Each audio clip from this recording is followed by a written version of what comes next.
The advice provided in this podcast is general in nature. For your specific situation, you will need to get in contact with your local OT, vehicle modifier or mobility dealer and set yourself up with an assessment or a trial. Trials really do put you in the driver's seat, so get out there and get one going. Before we get started, we just want to do a quick shout out to our sponsors who make this show possible: Mobility Engineering, Driving Well, and Williams OT. This show takes time and money to put together, and we are forever grateful for their passion for our industry. Okay, enough of the business. Let's get on to the interview with Jenny and Brad. G'day and welcome to the Drive Able podcast. My name's Brad Williams and I'm from Williams OT in South Australia.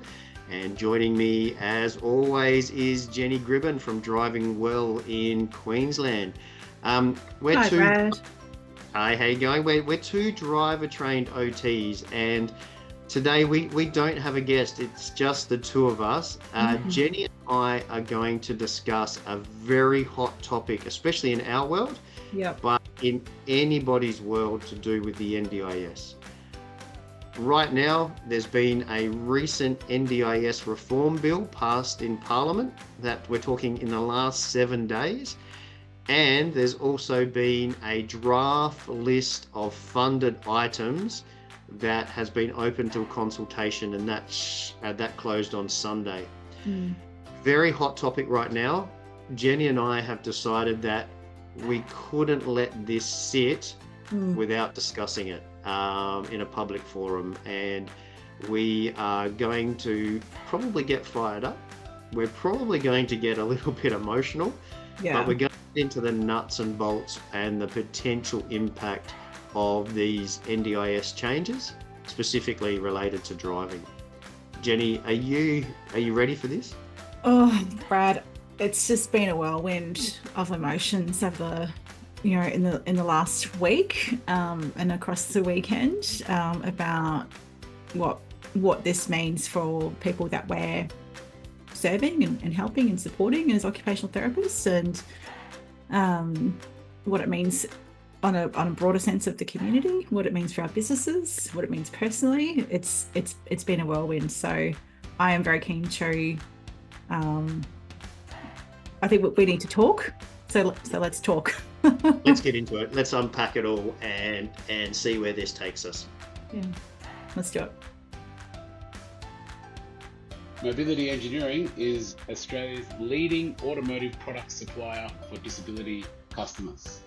We have installers all across the country, over 100 of them, and we have the largest range of mobility products for vehicles in the country. Get in touch with Mobility Engineering for any of your driving solutions. Oh, well, hi everyone, and welcome back to the Drive Able podcast.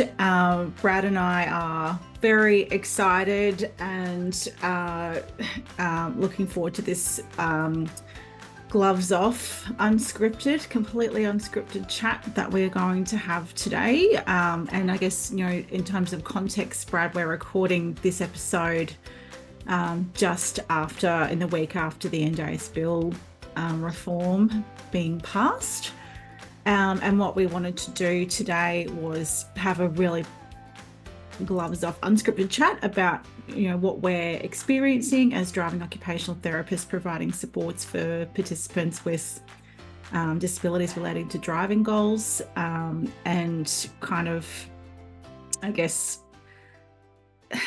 have discussions about what we're hearing and what we think, might how things might look moving forward and providing services. So there's a lot of unknowns, there's a lot of uncertainties. So Brad, let's unpack a little bit of what we're hearing. Yeah, you said we're excited. I'm not sure excited is the best way to look at the future of where we're at for the NDIS, because it is very unknown, and to be excited about something that's very unknown is really tricky. And I think that's what everybody is dealing with, Jenny, is that it's all in a state of flux right now. Nobody really knows what's going on. So for people that don't know, the NDIS reform bill, from our very narrow viewpoint of it, is about looking at ways okay, we're going to come across in this podcast as opinionated because we do have an opinion based on our experience. Okay, you can argue against us as well. Please put comments down in the chat. And it's important, like our opinion is based on, yes, we're both business owners and we're business owners, you know, within a marketplace to work for a profit, but we all employ staff and we all have extremely high operational costs. But we're doing this because at the end of the day, we've got skills and expertise in this area of practice. And our mission for both of our businesses and likewise for all occupational therapists working in this space is at the end of the day, we want to help people. We want to help people achieve their goals within driving and community access. And we know how much value that adds to that person as an individual, but also to the overall social economy. So I think, you know, we have a right to be opinionated because we know how, you know, we know how hard we work. We know how hard our participants work to achieve these goals, and what good it does. And for a funding model that's, I mean, it's definitely had its problems, but that's been working to achieve those goals and those impacts for Australians over the last 5, 6, 7, 8, depending on where you are, where you live in the country in terms of the rollout. It's been working to achieve that. For it now to be basically rug pulled out from under us and all of our participants, we have a right to be opinionated. 100%. So from what I understand, from the political circles that I follow, this is about trying to save around $15 billion. 15 billion dollars. And there's a lot of scrutiny on spending right now. And especially at the current level before the reform bill, in regards to paying invoices, you know, as business owners. Jenny, I'm sure you're going through it as well, where you put in an invoice to a practice manager and the practice manager can't draw down the funds, or it gets questioned. Yeah, plan managers. And paying bills as timely as they were because every dollar is being argued. So there's big delays in funds coming in for us as business owners, which has I don't know about you, but it has a massive impact when you're trying to pay wages when you're a small business. We don't have lots of avenues to pull money from. It is money in, money out type of scenario. But it's all about cost saving. And from what I understand with the reform bill, it's more of that. And it's going to be really narrowing it down into critical items, from what I understand, for people to be able to live. And it's my opinion is that it's a complete flip on its head from what the NDIS was all about to start off with, which was choice and control to be able to live the most beneficial life possible. And individualized plans and funding based on people's individual circumstances and their individual goals as to what they wanted to be able to work on and what they wanted to be able to achieve. So let's take a little step back and just sort of set the scene for people listening that aren't necessarily across what's been happening over the last sort of 5, 6 months when, you know, the Labor government first started to introduce this idea of this reform of the NDIS bill, and they called it getting the NDIS back on track, put it in inverted commas for people listening, that it really seemed to be a shift with the Labor government and Bill Shorten's ministry, that when he initially came into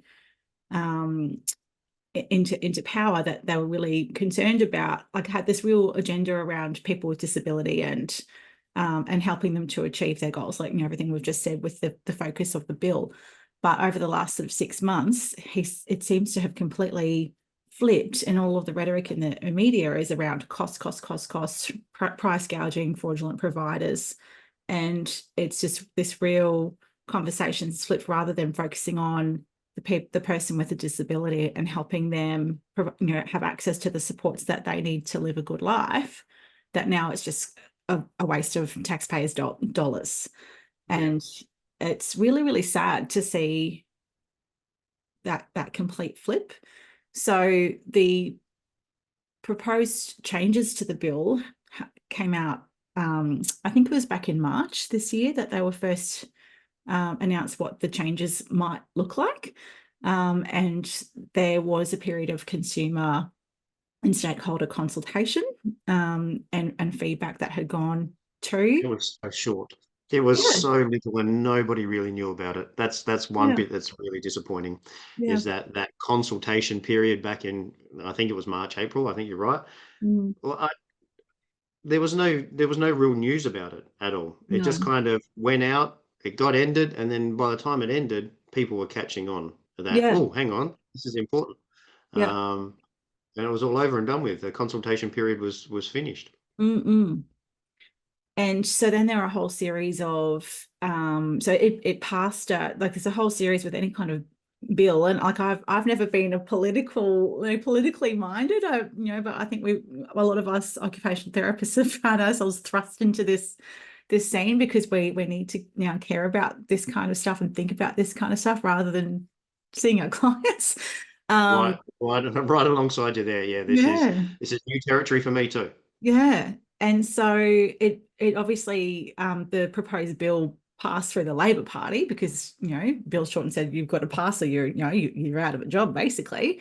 And then the next period went to the Senate, and there were a whole bunch of Senate hearings where they called on lots of different stakeholders, including OT Australia, were invited to actually speak to the Senate hearing, and that there were lots and lots of discussions around what those proposed changes might look like. And what really got me is I'm not, like I said, I'm not political. I'm not a solicitor, but you're talking legislation, talking laws that like legislation becomes law in the country.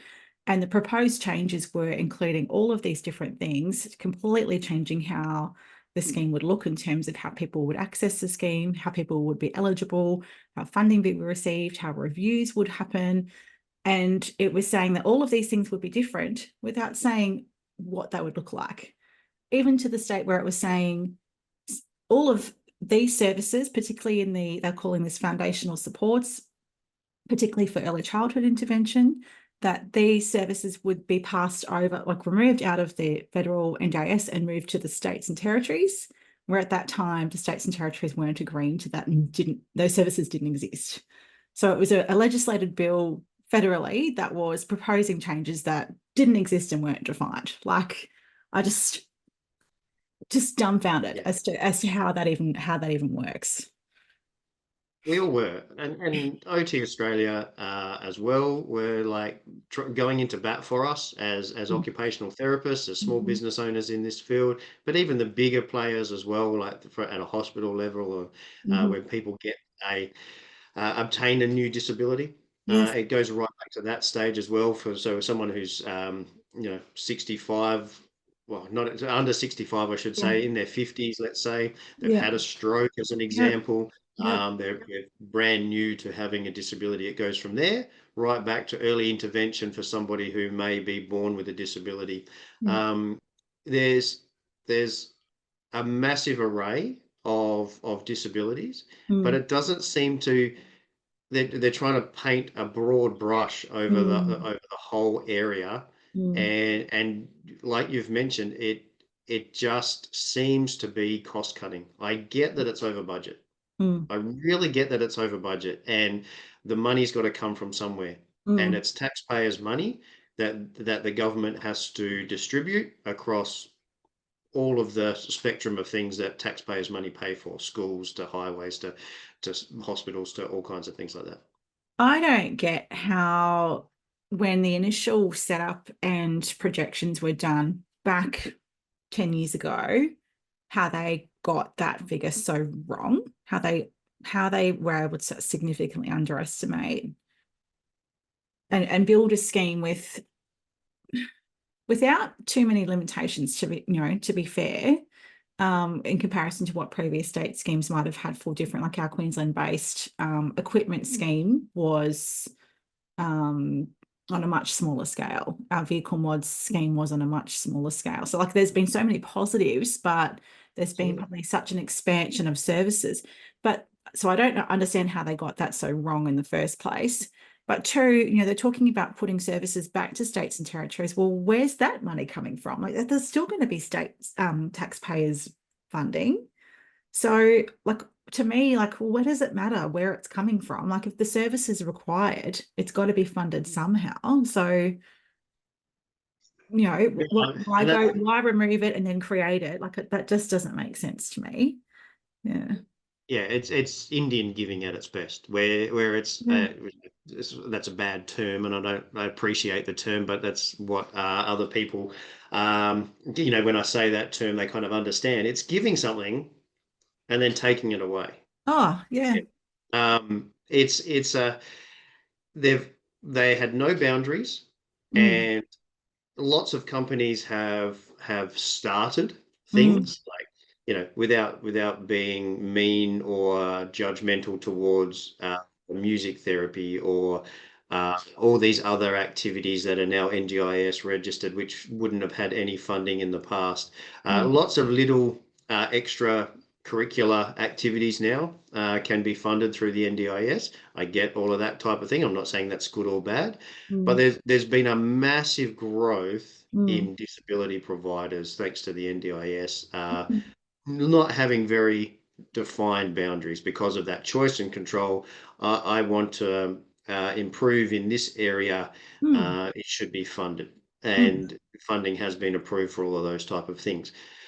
But, and then on We don't the flip side of recognizing that it has created a huge job market, right? massive job And market. it has taken a whole bunch of services that were previously provided by um, state systems and you know, government systems, Grant funded. privatize them, which is why it started in the first place, was privatize those service, like the cost of the service delivery, to take the cost of the service delivery out of the hands of government departments.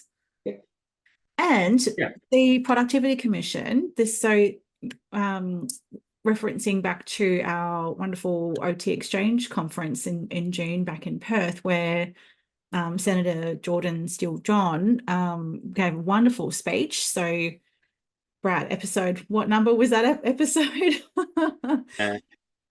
Yes, good question. I'll look it up. Keep talking. I'll look it up. We had a wonderful episode where we had reflections on our experience at the OT Exchange conference whilst we were there in the hot seat at OT Exchange, and we had come out of a wonderful morning of speeches, including my oration speech, but more importantly, Senator Jordan Steele John's speech, where he talked about the Productivity Commission knowing 10 years ago that every dollar invested into the disability space would have, I can't remember the figures off the top of my head, but it would have, I think it was around $2.20 or $3 return.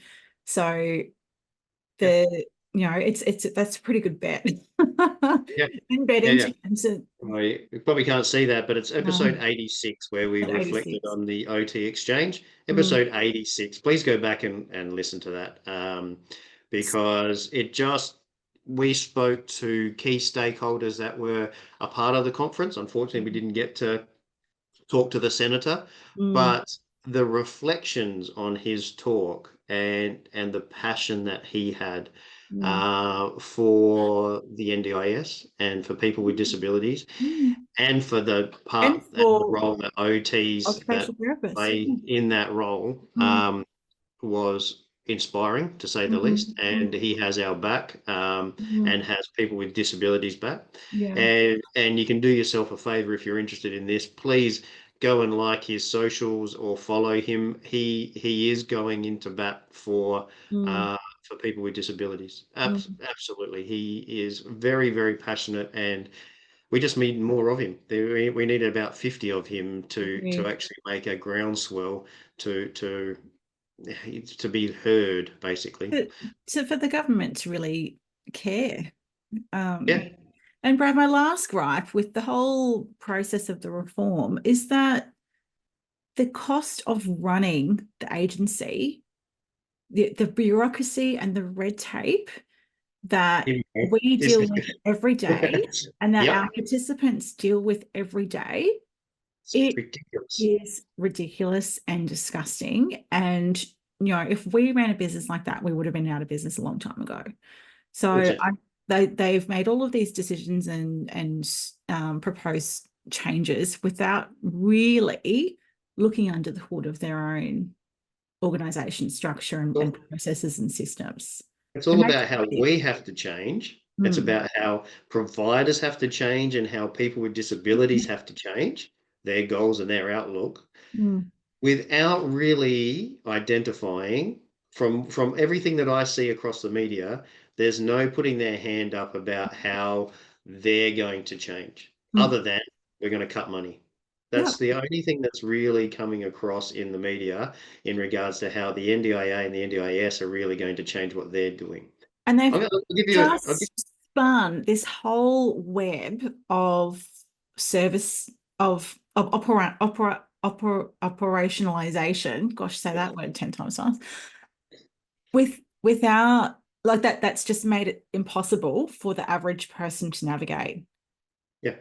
And the media is all about overspending here and over fraudulent here and this and that everywhere. Look, there's some of that happening for sure. Look, and that needs to be cut out. I get that. That's such a small chunk of what is actually happening. Like most providers are doing the right thing and providing participants. It's The overspending is in-house. I'll give you an example. Like I highlighted this just before we came on air. Yeah. We look back at our reports from when we first started in the NDIS, and Adelaide was one of the early rollouts for 16 and above. Early rollout. So I've been in the NDIS after the trial site. Okay, we weren't a trial site. I think Hunter Valley was a trial site for that age group, and Australia. Adelaide was an early intervention rollout. So we were one of the first after that. So we've been in the NDIS as Williams OT since the very beginning. We were analysing our reports from the very beginning and having a look back on how much we have changed over the last 10 years. It has been significant. Our reports have tripled in length because of the disrespect for our profession and our professionalism and our critical opinion and recommendations. Yeah. So our recommendations are getting argued. So we need to put in more and more evidence to show that we were right in the first place. Yeah. It's like every time you submit something, there's like some kind of pushback from NDIS where they haven't read it, have missed things in your and they try and they constantly shifted the goalposts, right? Like they'll say you would never have gotten this feedback on the previous 100 applications that you've written. Now the next application they've come up with some creative way to interpret the guidelines and throw something else in that you've got to then go and add a response in. And we get it approved eventually, right? Yeah, but what do we do as professionals? We learn. We learn from our mistakes, so-called mistakes. Inverted. There's going to be a lot of inverted commas today. We learn from our experiences and our experiences and feedback. Well, like all good professionals should do. Yeah, absolutely. But it's also embed that in the next application and the next one and the next one. We know this person has the potential to drive. We can see it. We've now got to prove it in writing. 4 iterations ago of the report. Like why do we have to iterate it 4 times to get it approved? And we can't as this is the thing people don't understand. I think that as a small business, every time you're working on somebody's file, we have to charge that time to that client. Yes. Like if you work in a government department where you're working, for like hospital or you're working for education, you don't go off the clock and then go and work on someone's case. You're on the clock. So if we're not charging for that time, that's time, that's income that we're not bringing in. So every iteration of these reports, we've got to charge to be able to cover our expenses. And we're not, like, profit margins are, I just did my budget And Yeah. my profit margin is so like I'm redoing it because I'm aware like all of these expenses have increased. What's And going to be sustainable? have our fundable rates been No, improved? our fundable rates have not been improved. They've So been they have. rising for 6 years, Brad. So they went up at the start of the COVID pandemic as an emergency response. I Mm, get that. They went up significantly to keep health providers in business through a very difficult time. mm, I get that that was a reaction. mm, Okay. And yes, to get through that period, it was wonderful. mm, Then they decided to keep it up. From my opinion, it was because Victoria was going through such a significant delay in getting mm, back on track after COVID, mm, and that was a good year beyond. mm, Okay. By the second year, we have absorbed those costs because of the cost of living and the cost of mhm. running a business. The second year, Wages, health super, budgets, rent, electricity, fuel, fuel, yeah, professional fuel. development, like Yeah. By the everything third goes year, up. By the third year, you and I and other business owners in a small business area are starting to absorb the Mm, lack of rate progression. hmm Okay. Um, we're now up to 6 years without the NDIS raising the funds for therapy intervention. mm, That's ludicrous from a CPD point of view. hmm It doesn't happen anywhere else. Hospitals get an incremental pay rise for professionals all the way through hmm every year, and yet that hasn't happened in the NDIS world at all. And how are Uh, you supposed to retain great, how are you supposed to retain great staff to provide quality services, especially in the area of driving where our insurances cost more, our training costs more. We're providing an advanced level scope of practice where that's not recognised either. Anyway, we can let's we get can back go on down this track. rabbit hole, and Let's get back on and track with talking about the NDIS changes, right? yeah, So let's talk about the draft supports list. yes, let's do that. Mm, The draft support list is something that has recently been put out for debate through the NDIS. mm, It was a list of what funded items may look like moving mm, forward. mm, Okay, so they put out a list of items which, from my point of view, are cutting off a lot of the necessities mm, in life, mm, mm, which is really poor. But we're mm. going to focus it in on driving. Yeah. Um, And I guess driving, remembering as well that this consultation period, so like with the whole bill reform, one of the objections from all of us as professionals and from the disability community was that one of the proposals was a change to the definition of NDIS supports, meaning that the government could say what is and what is not an NDIS support, and they hadn't provided those definitions. So it was 3 weeks ago. So the reform had been out for months. The reform yep, proposed changes, but only 3 weeks ago they slapped together this list of proposed definitions and yep. put that out for consultation, which was supposed to initially be only open for 2 weeks. They did extend that by a week, which was closed until this Sunday, just gone after, like we're recording on Tuesday, the 27th of August. Yep. It's open to the Um, 20th. Yep. but the bill passed. Already The bill passed before the taking. consultation of the draft supports has been concluded. So, I mean, I don't know. I don't know, Brad. Like why bother with the consultation if they've already decided The what the decision. bill's going to be? So Yep. I've got no idea where we all stand. But yeah, let's unpack what Well, the nobody knows what this proposed bill actually is. definitions for driving. Nobody actually understands what the bill actually is. Yeah. So they're just making it up as they go along, They're and it's completely really, really making it up as frustrating. they go along. Yeah. And I don't know what other government agency is allowed to do this, Brad. I Um, don't understand. it makes me so angry, and I think you and I are doing an extremely good job right now of staying professional as we get more This heated as is this debate this goes is on. really hard. This is really hard, everybody. What Drive the support for driving. what came out for driving Mm. was a statement. I haven't got it open in front of me, I'll but it find it. was for modifications only.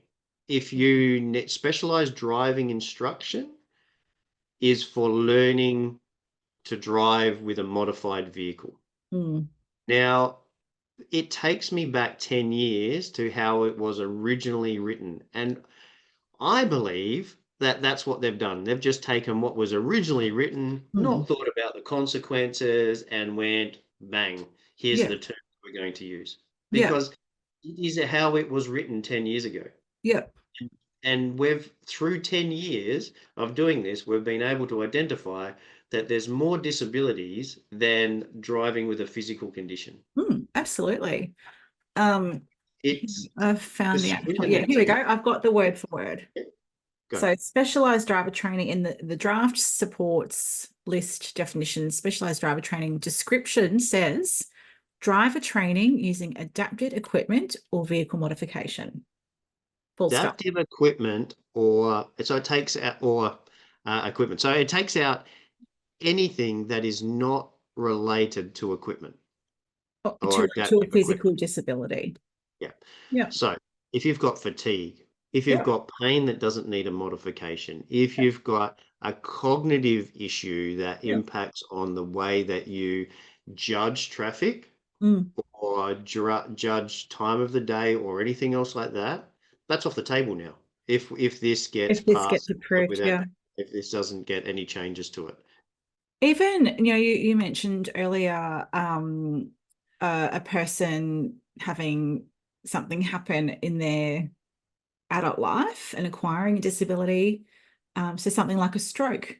So, or an acquired brain injury. So often those conditions might have a physical component where they are needing modifications as well as retraining, but often they don't have a physical component, and they're purely a cognitive function, executive function component, where if we do a series of specialized driver training, that person may have the potential to return to driving and being independent again with community access. One of the big risks that I can see is that people will overprescribe physical adaptations when they're not needed, so funding can get approved. It's Mm. just like a deer in headlight. It's just going to be something that's going to be shocking if that's what happens. Now, I'm not going to Mm. say that we're going to do that, but it's Mm. just one of these risk areas that people need to think about. People are going to need, what's a physical adaptation? Is it a cushion? Oh, well, let's prescribe a cushion so somebody can actually learn to drive and judge traffic appropriately. Mm. There's It's this completely big risk of, nonsensical. there's this massive risk of people manipulating the system to be Mm. able to get funding and using a tiny physical element, which is not the focus, to become the focus. Mm. Um, so And the tricky thing is that for anyone with a cognitive disability, we don't have a guarantee. Like we don't we have a very robust assessment process that we do I'm sure there's an episode on what's actually involved in the driving assessment, Brad. yeah. Episode Or an episode episode on 2 or 41, 3 I or think it 10. was. 41, a long way back. um, We spoke about what OTs do in maybe the maybe this is NDIS. another topic for us, a cognitive disability, what a driving assessment looks like for a cognitive impairment. But we have our clinical assessment where we're gathering all of that information and doing series of cognitive and functional assessments.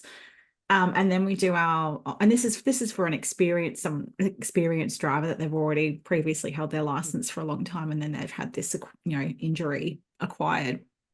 Then we do their on-road assessment, and the way we structure that is that we typically would be looking at any performance errors that they make, and then midway through that we're stopping in probably at a shopping centre car park, and then we're giving them feedback about the good things that we saw and the things that we need to see them improve on, and then seeing if there's an opportunity to make improvements.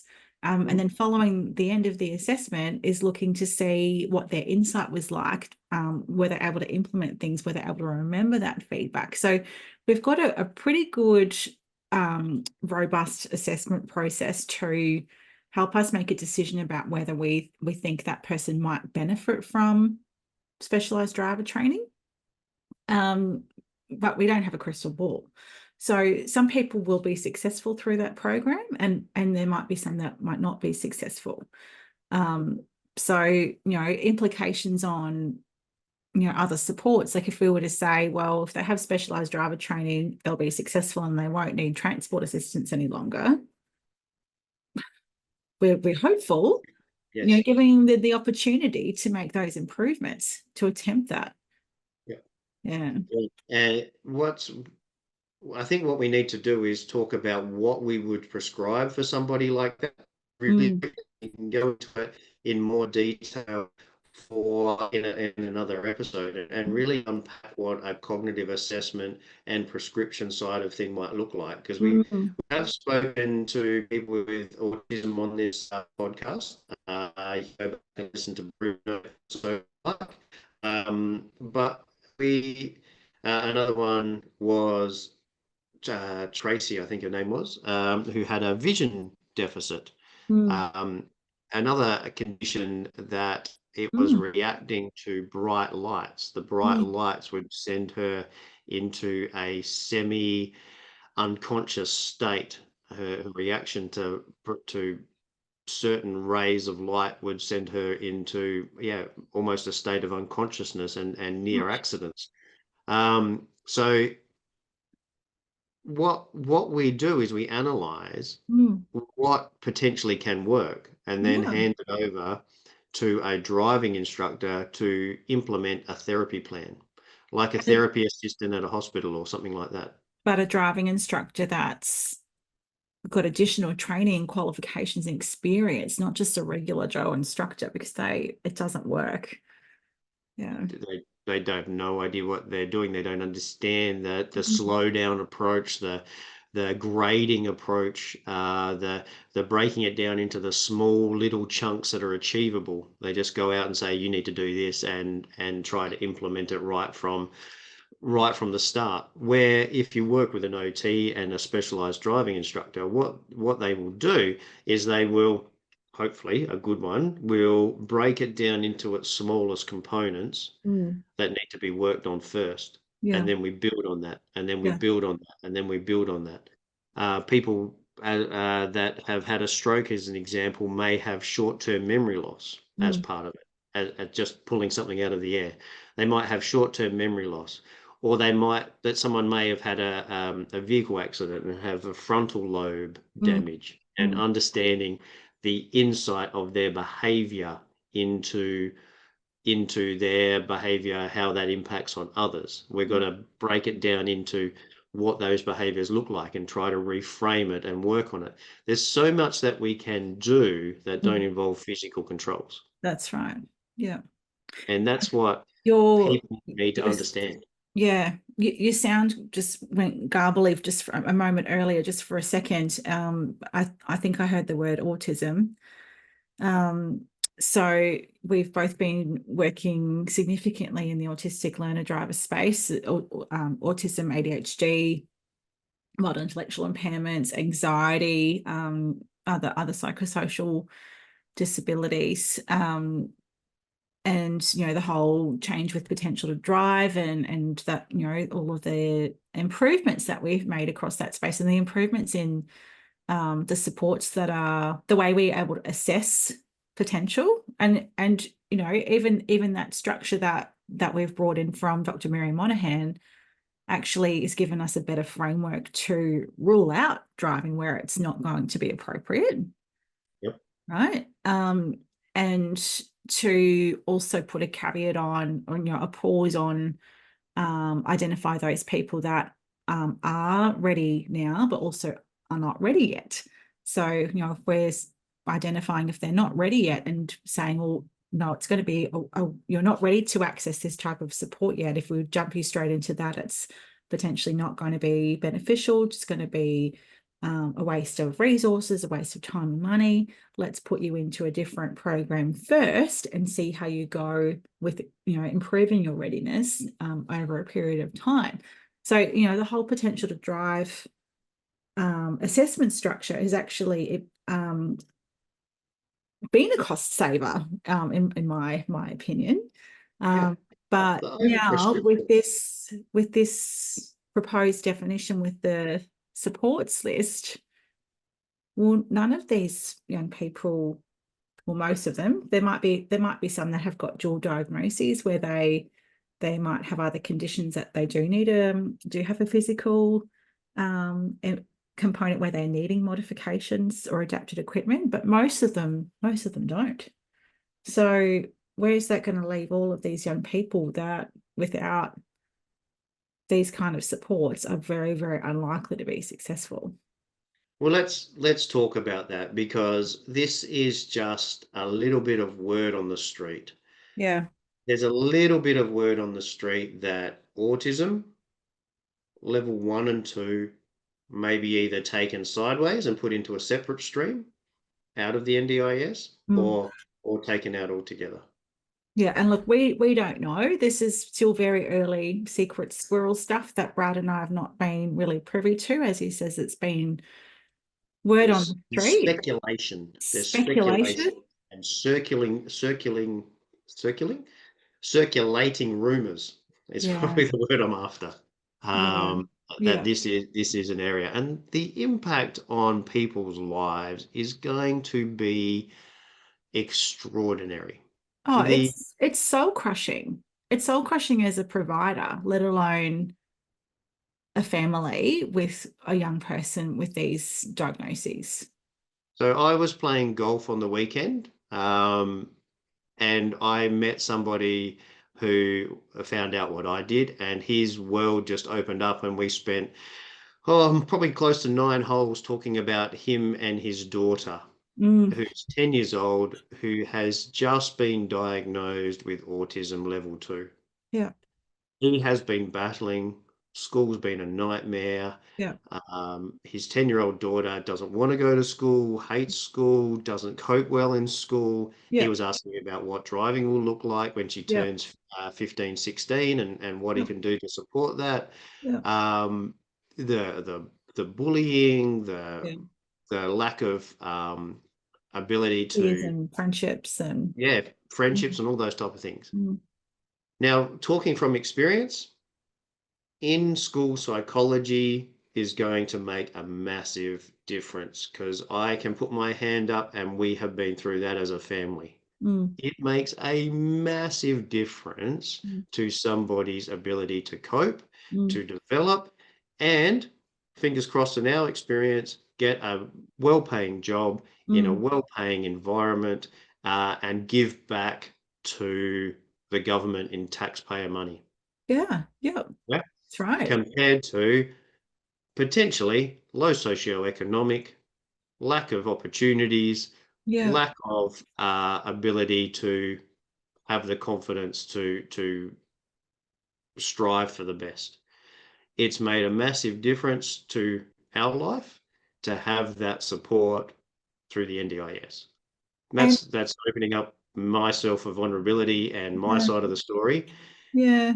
The potential is huge. What the government is discussing, if they take away supports, how do people afford the in school therapy to be able to do that?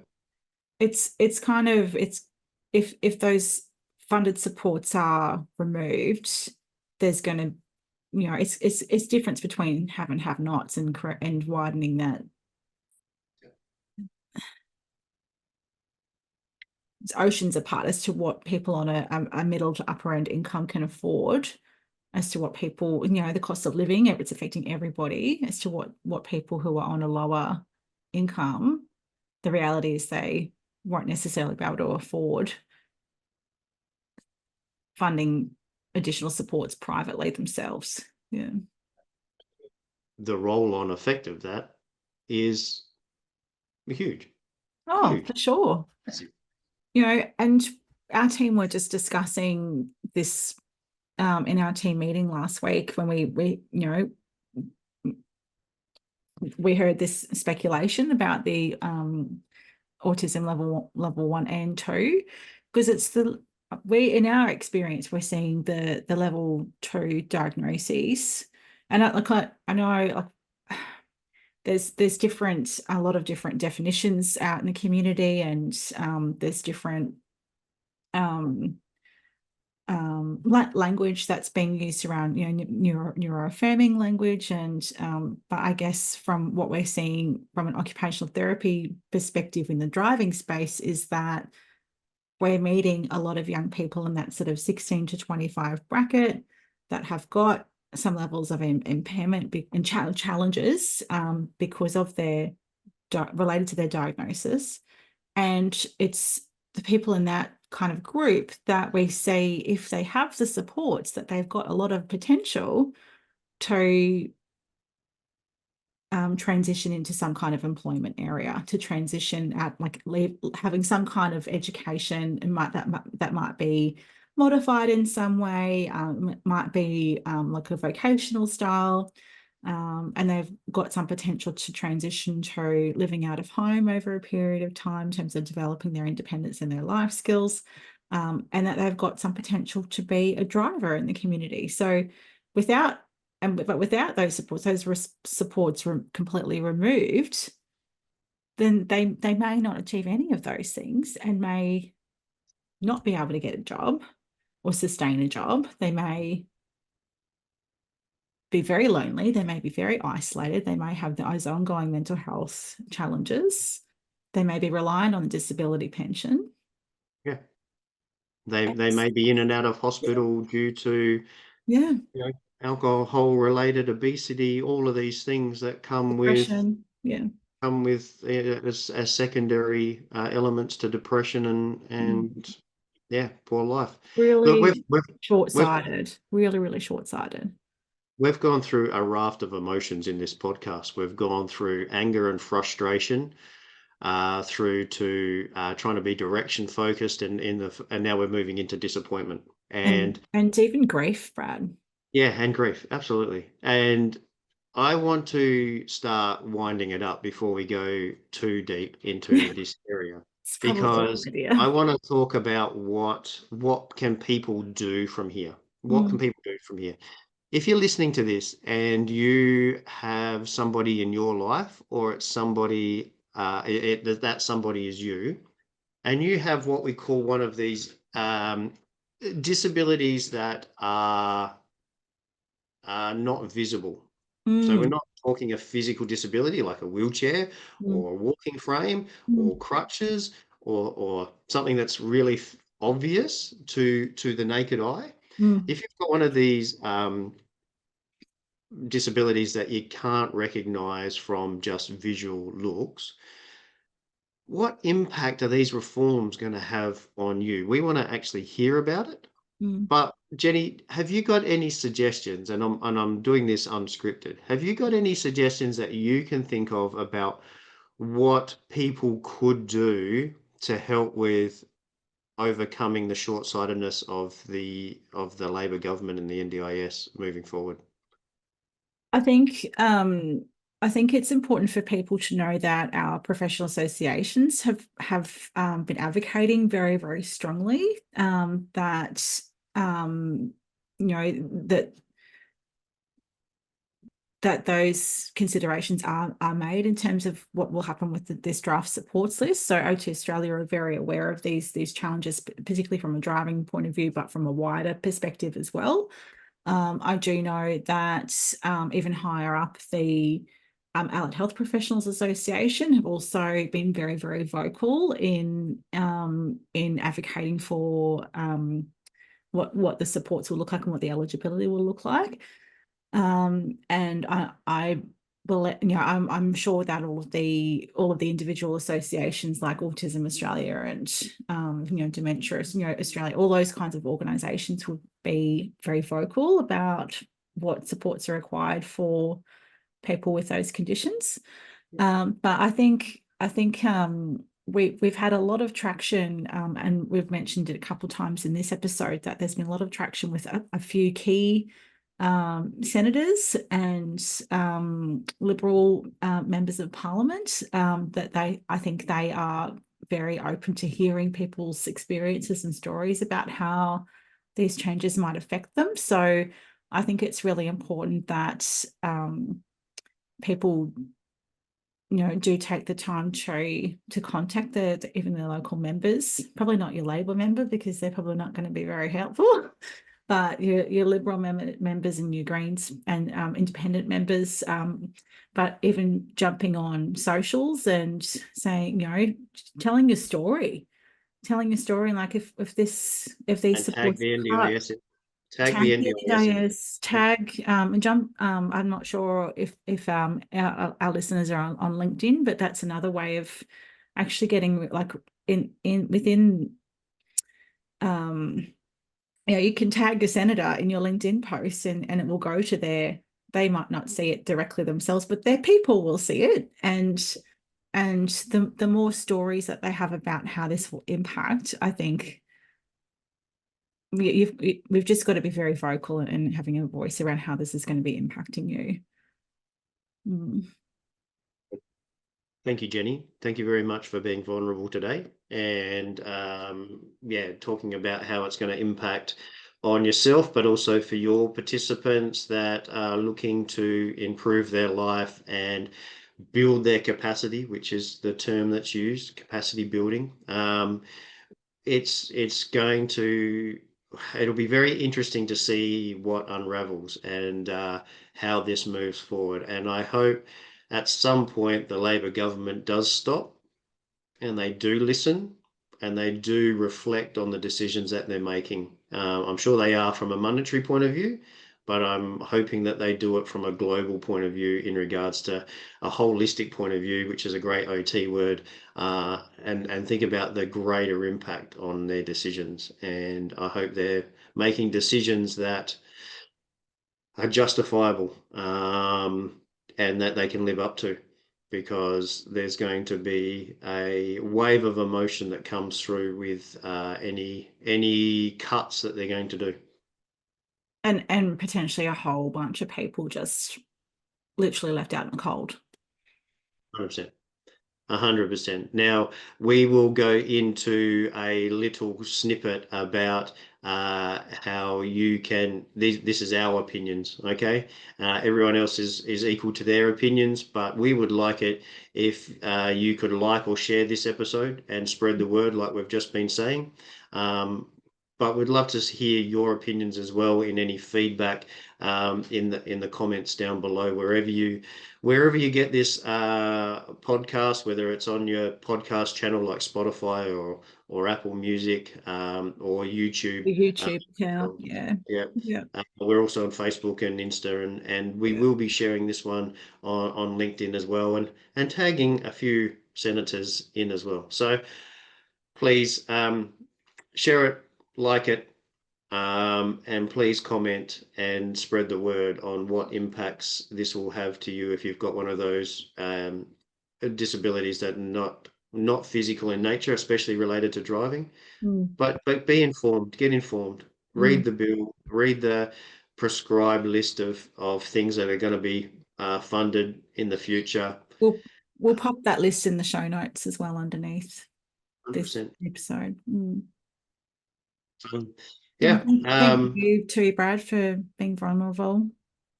It's going to be it's a tricky space moving forward, but please get vocal, and we're still going to be around to open up the world. Who knows, we might even get more political, because there might be a few more things that we can discuss as we're moving forward. Who knows? All right. Thanks, Jenny. Well, actually, one last thing is, please take care of yourself.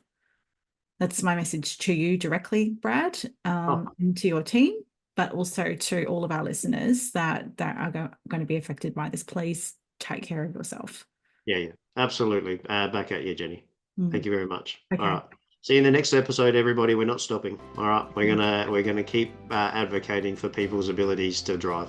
Hopefully, we're more cheerful next time. Yeah, that's it. All right. Thanks, Jenny. Bye. Bye. Williams Occupational Therapy focus their attention on helping people with their mobility needs. From driving to wheelchairs, Williams OT provides help to get people mobile. Driving Well Occupational Therapy loves working with people of all ages and with all kinds of medical conditions to safely give them the opportunity to explore their driving goals.